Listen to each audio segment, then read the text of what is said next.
bonjour, bienvenue à la Galerie Lavra. Nous sommes spécialisés dans les créations sur métaux. Venez.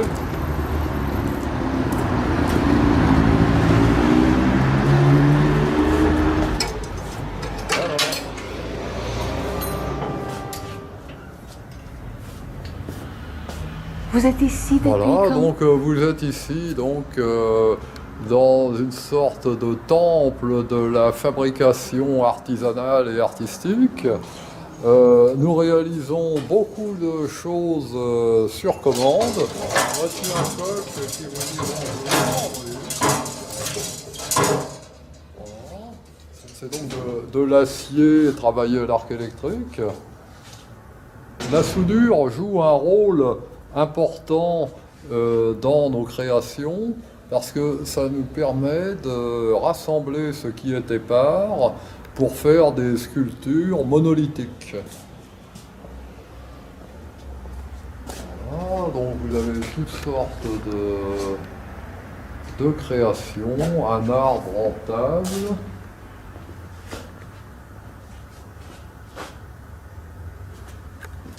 Là, des petits clowns travaillés à l'arc électrique qui ont été réalisés par mon père dans les années 90. Parce que mon père, André Lavra, a inventé dans les années 50 un procédé pour utiliser la soudure comme matériau décoratif.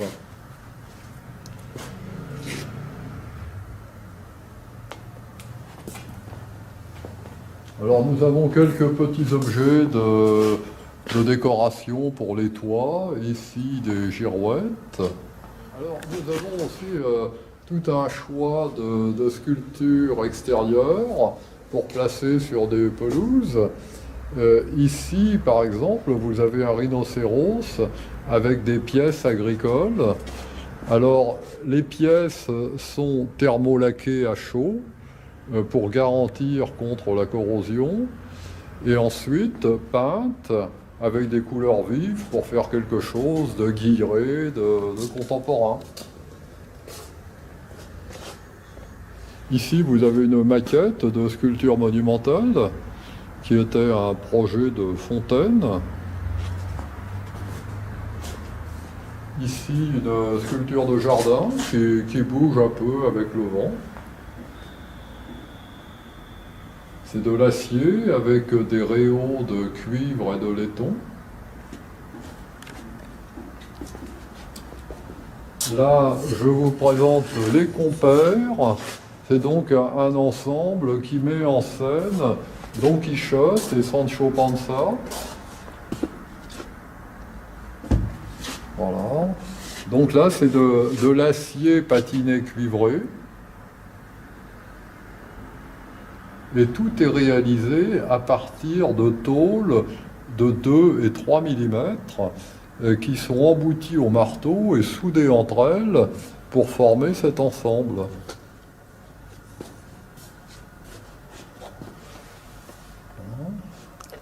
Combien d'années avez-vous été ici, dans cet espace? Alors, mon père a monté la Galerie Lavra en 1958. Donc ça fait un certain temps maintenant. Ah oui. Voilà. Et donc moi j'ai pris la suite en 1986. Et donc, vous voyez, on fait toutes sortes de choses aussi en bas-relief décoratif pour décorer les murs des maisons. Et toujours des pièces avec de la récupération. Là, vous avez un petit poisson qui se promène.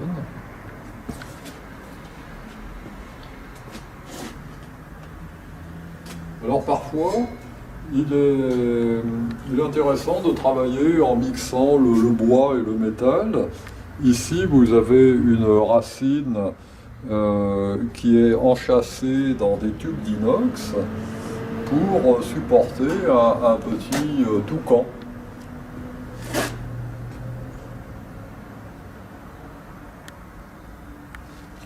Voilà, ici une glace.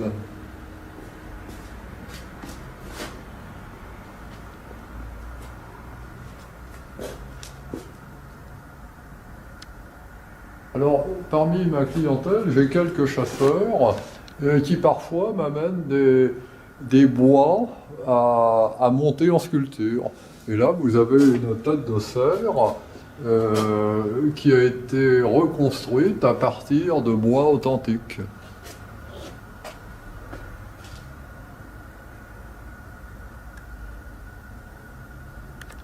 À côté, beaucoup de petits bas-reliefs en inox. Alors, l'avantage de l'inox, c'est que vous pouvez l'exposer en extérieur et ça ne va pas s'altérer, ça restera toujours de la même couleur sans prendre d'oxydation. Voilà. On réalise aussi des plaques de cheminée. Des plaques de cheminée en acier.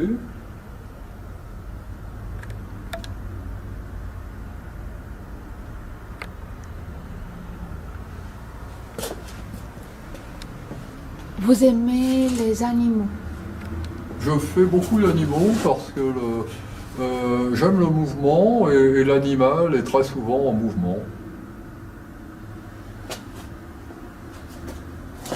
Là, vous avez une petite série de bécasses, qui est un oiseau tout à fait fascinant.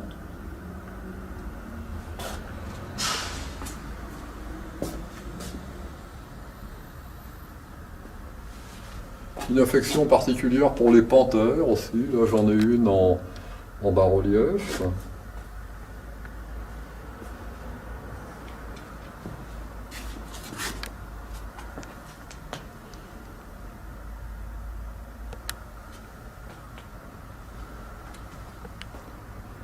Il y avait des luminaires,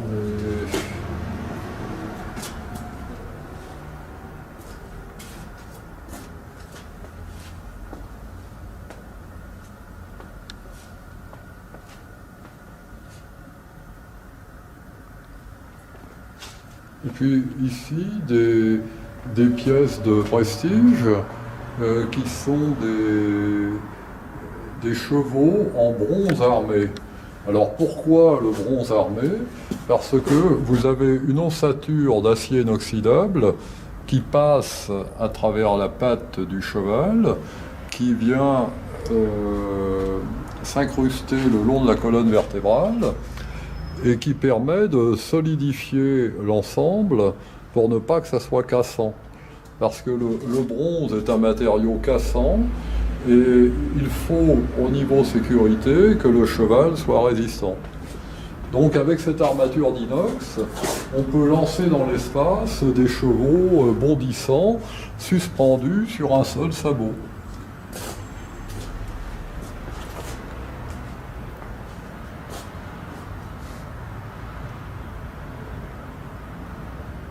Ah, je prends des commandes, bien sûr.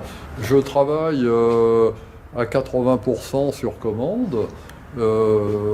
J'ai certains collectionneurs qui viennent me voir, par exemple, pour faire une tortue en boîte à lettres ou pour faire une baignoire en forme de cygne. Bon, toutes ces choses-là, je peux réaliser.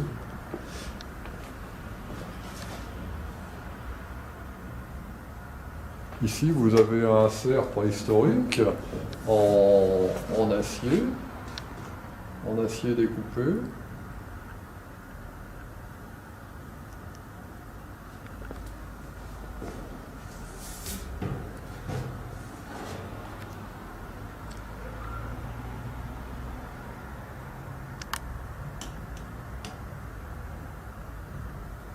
Beaucoup de détails. Beaucoup de détails, oui. Alors là, vous avez des petites créations en vitrine.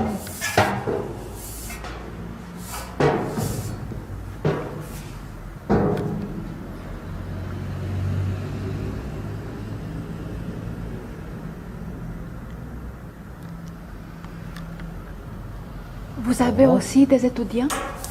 Pardon, Des étudiants? Des Des étu- élèves? Des étudiants, rarement parce que mon atelier n'est pas aux normes. Donc c'est difficile de les accueillir. Oui, oui, c'est ça.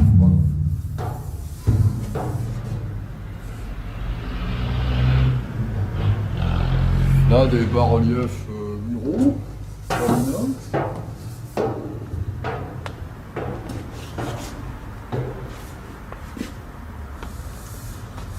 Ici, un ensemble de sculptures sur acier et sur acier inoxydable, avec en exposition les photos du photographe Alain Grattard.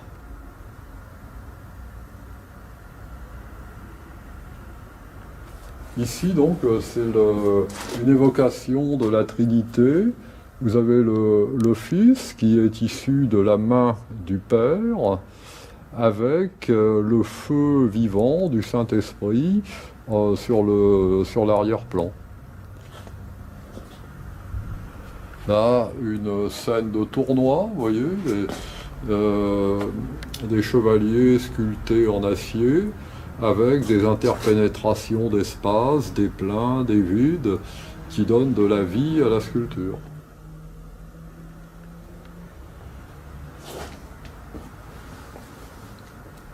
Au fond, vous avez une élégance qui se prépare pour partir en soirée. C'est une sculpture en acier inoxydable poli. Voilà.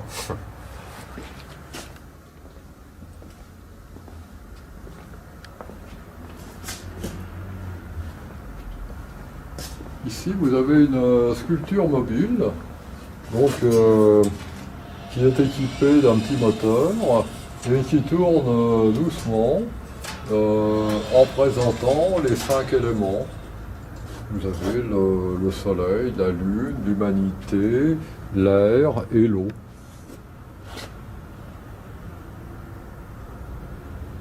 Et derrière, une évocation personnelle de la tauromachie, avec un taureau qui est seulement suspendu par la corne fichée dans le flanc du cheval et par la lance du picador qui vient lui porter les stockades.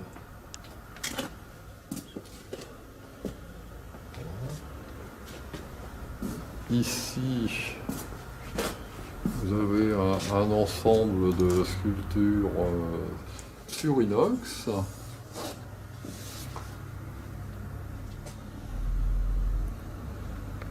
Là, c'est l'heure vapeur, un train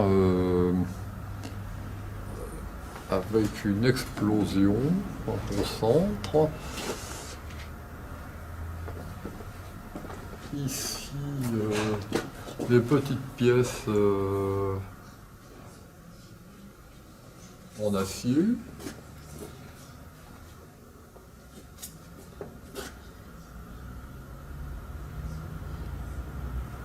Et là, un bison qui charge. C'est une de mes premières pièces que j'ai réalisées dans les années 80.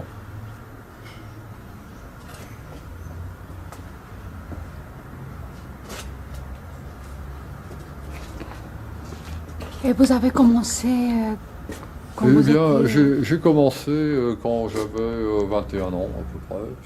Après des études d'art plastique et puis des études de dessin à l'école Boulle de Paris. Voilà.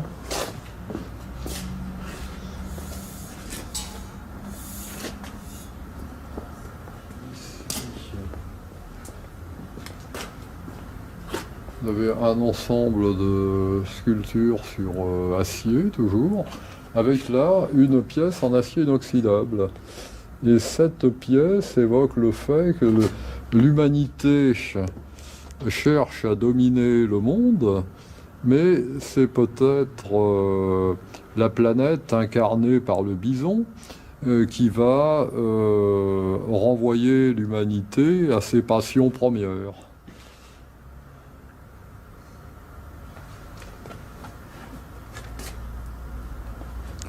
Et beaucoup de mouvements. Oui, oui, oui. Bah, le pari, c'est d'essayer d'intégrer la vie dans la matière. Oui. Essayer de donner un souffle d'énergie à une matière qui, par excellence, est inerte. Et ici, c'est vous, avec votre père. Oui, là, c'est mon père, donc le fondateur de la galerie.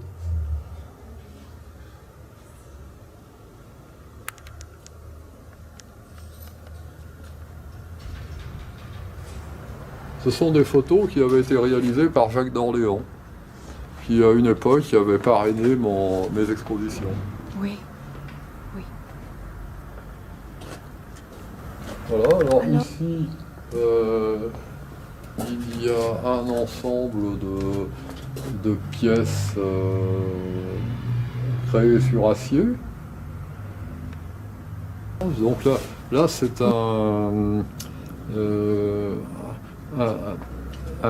comment on appelle ça, un paravent décoratif en acier.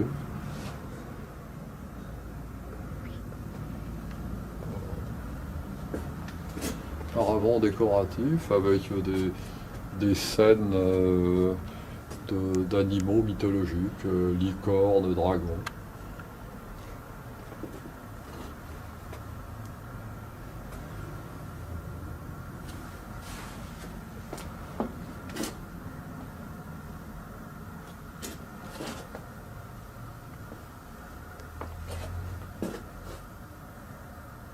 Alors parfois, je travaille aussi sur avec du métal doré, et au fond, vous avez un petit numéro de cirque en acier doré à leur fin.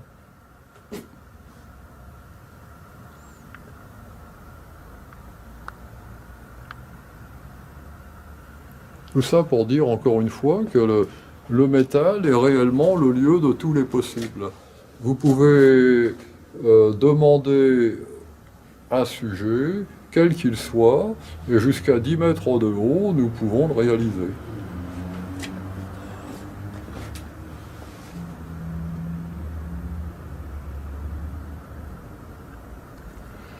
Et vous livrez international aussi? Alors oui, on peut expédier les sculptures par différents moyens, que ce soit en Afrique, aux États-Unis ou au Canada.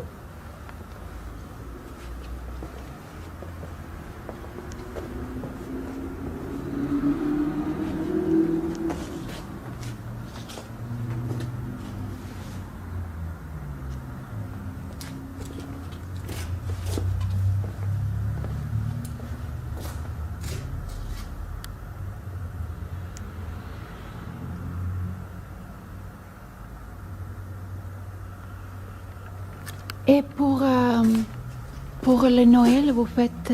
Bien sûr, on fait toutes sortes de créations comme cadeaux de Noël.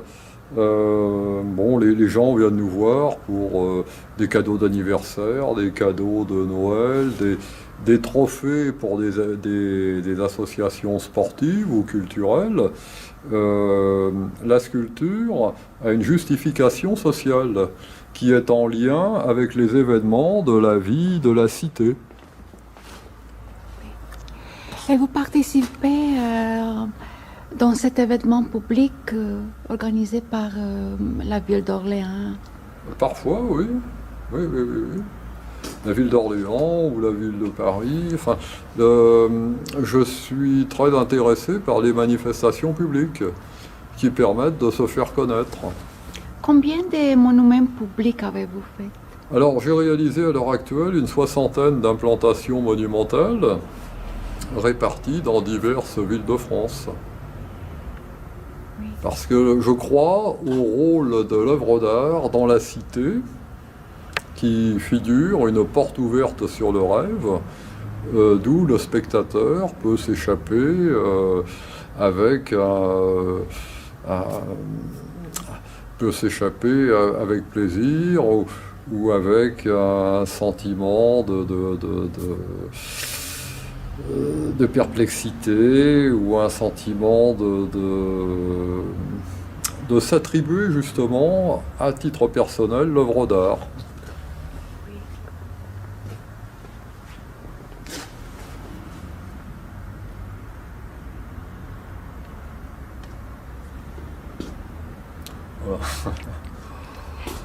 Voilà, donc ici vous avez un petit bonhomme qui se promène, c'est un homme tambour, et j'avais remarqué que dans les fanfares municipales, on a souvent l'homme qui porte la grosse caisse, le tambour, qui a aussi un très gros ventre. Alors je me suis dit, ça serait plus avantageux qu'il se tape directement sur le ventre. Voilà.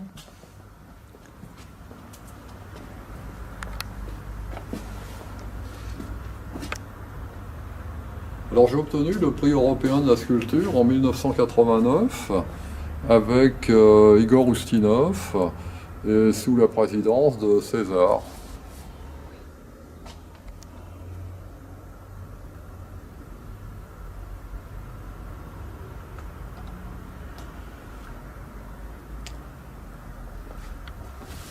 Voilà, donc après, je peux vous montrer une partie des ateliers si vous souhaitez.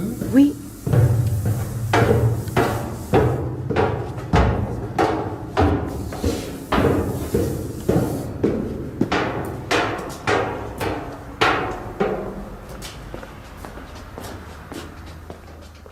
Là, c'était une ancienne ferme que mon père a transformée en atelier. Ah oui.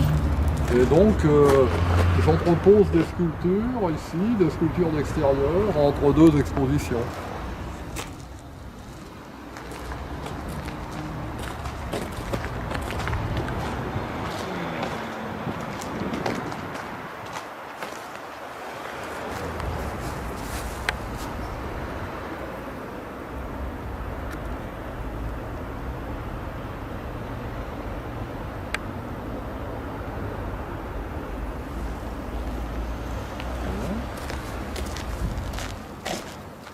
Je vais vous montrer les ateliers.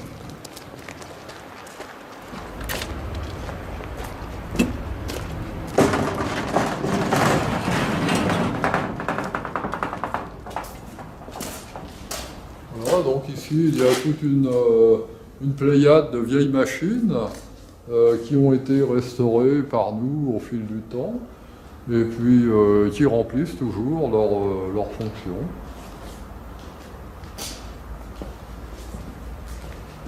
Vous avez des machines un peu spectaculaires, démodées mais efficaces, comme cette presse Guillaume.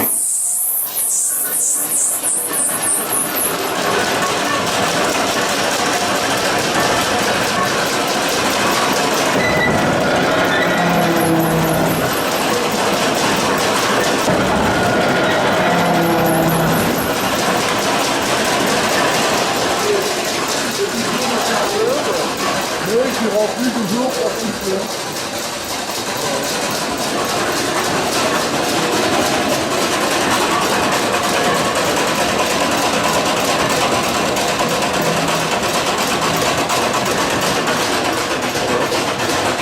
Bon, on va passer à côté. Vous allez voir ce que je suis en train de faire. Alors, oui, je suis en train de créer une voiture stylisée, donc en acier, donc c'est en cours de construction. Voilà. Après, je vais faire une élégante à côté de la voiture et ça évoquera un concours d'élégance automobile. Voilà. Il y a encore quelques heures à passer.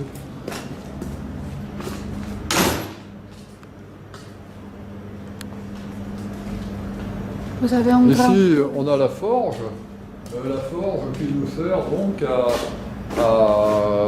à rougir des plaques de métal pour qu'elles soient plus souples à former, à emboutir.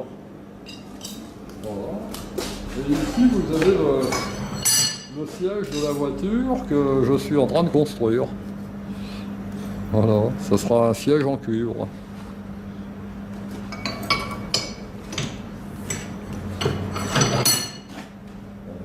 Alors, vous voyez, le cuivre se...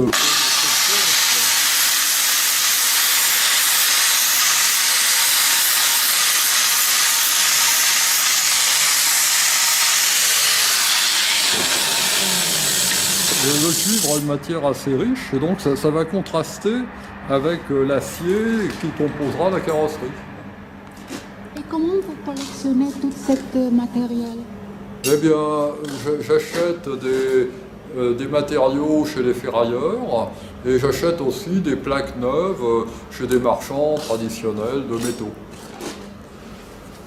Voilà. Vous avez beaucoup des outils. Il y a beaucoup d'outils parce que Pour confectionner un objet depuis le dessin jusqu'à la touche de vernis finale, il y a beaucoup d'étapes et donc il faut beaucoup d'outils différents. C'est ça la difficulté. Si votre père n'était pas sculpteur, soudeur comme vous pensez que maintenant vous... Peut-être pas, parce que la difficulté, c'est quand on est dans un milieu d'artistes, il y a deux solutions à mon avis. Soit on se sauve en courant, soit on ne peut plus s'en passer. Et moi, j'ai choisi la deuxième solution. Parce que la création est un domaine infini et on ne peut pas, à l'échelle humaine, arriver au bout de ce métier. C'est toujours un renouvellement. Et est-ce que vous voulez transmettre votre métier à un autre? Pourquoi pas, à condition de trouver quelqu'un qui ait les compétences et puis suffisamment d'imagination pour trouver l'inspiration. C'est ça, inspiration et L'inspiration compétence. et l'habileté manuelle, il faut les deux. Oui. Vous Vous voyez, êtes... là, c'est un pare-buffle accidenté que j'ai récupéré et que je vais transformer en rhinocéros. Là, il faut beaucoup d'imagination pour voir le rhinocéros encore, mais j'ai une idée pour transformer tout ça. C'est comment le futur de ce type d'art? Moi, je pense que le futur de ce type d'art est assez radieux parce qu'on va de plus en plus vers une société qui recyclera les déchets produits par l'industrie ou par les particuliers.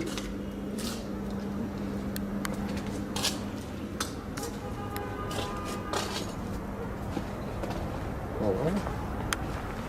Donc maintenant, je vais vous montrer une maison avec un intérieur un peu étonnant qui a été créé par mon père dans les années 1970.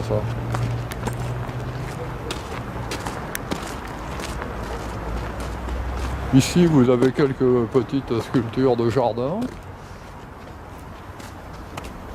Là, une grenouille qui vient de trouver son déjeuner.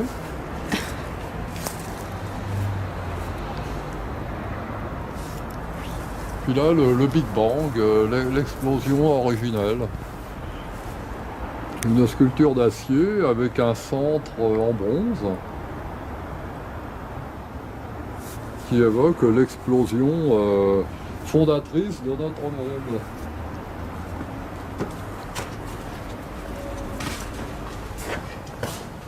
Voilà, donc ici une maison qui a été construite par mon père dans les années 70. Oui, bien sûr. L'hiver, c'est un petit peu plus spartiate, comme vous pouvez imaginer. Oui. Mais bon, on a la chance de travailler avec le feu. Donc, le feu compense un petit peu la rigueur de l'hiver, si je puis dire. Donc, la forge apporte le réconfort. C'est plus dur.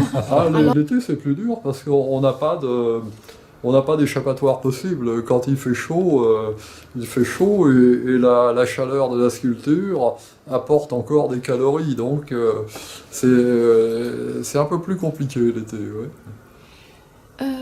Le plus grand obstacle d'un artiste, vous pensez que c'est...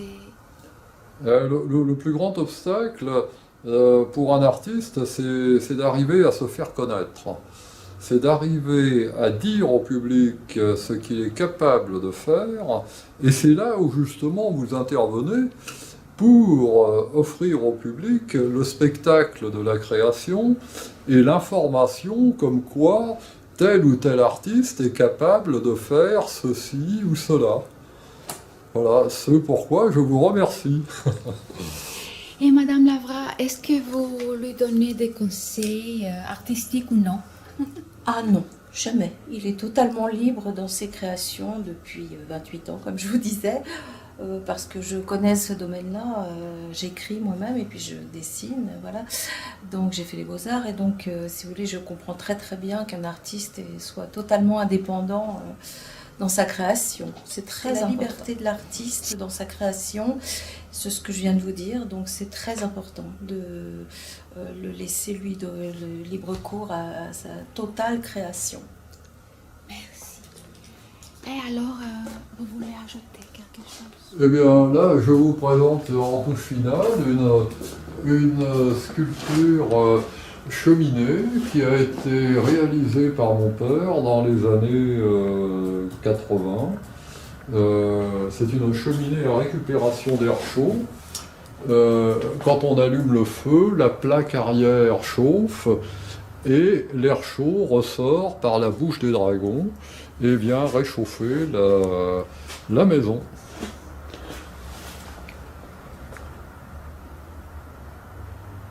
On la fera marcher quand vous reviendrez en hiver. C'est visite guidée, oui. Parfois, oui. On a des groupes de personnes qui viennent découvrir notre petit univers. Et vous voyez, on a les ateliers d'artistes qui vont se dérouler le 20 et 21 octobre prochain, où l'on accueillera du public à la galerie et dans les ateliers. C'est une manifestation qui est parrainée par le Conseil général. Voilà. Vous remarquerez également un lustre. Alors souvent,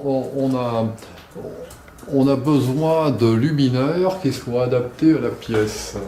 Et là, comme la pièce est assez grande, il a fallu mettre en œuvre des moyens un peu exceptionnels pour éclairer toute la pièce. Et là, c'est une sorte de plante tropicale qui s'épanouit sur le plafond.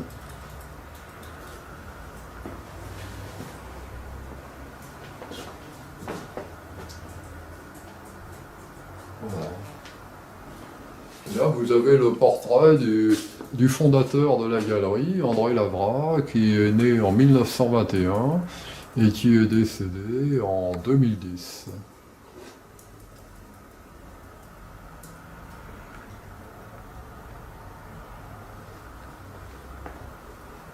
Et c'est lui ici. Là, vous avez les trois générations. Vous avez mon père, mon fils, qui a une société de communication à Menton. Et là, vous avez votre serviteur. Et votre fils, vous êtes? Alors, mon fils assume une part de ma promotion sur Internet, une grande part de la promotion Internet. Mais c'est quelqu'un qui a besoin de s'épanouir dans son domaine, c'est-à-dire l'informatique. Et là, je dois dire qu'il a beaucoup d'imagination aussi. Et les petites sculptures, c'est votre père qui les a Alors là, fait? ce sont des petites pièces qui ont été réalisées par mon père, et ces pièces illustrent son amour du cirque, parce qu'il a travaillé, enfin, il a dirigé un cirque pendant une vingtaine d'années. 25 ans. Oui. Voilà. Donc ça explique aussi sans doute le goût du mouvement que l'on retrouve dans les sculptures de mon père et aussi dans les miennes. Oui. Parce que le cirque, c'est le mouvement, c'est l'équilibre, Oui. Monsieur Lavra, merci. Merci à vous, merci de votre visite et à bientôt.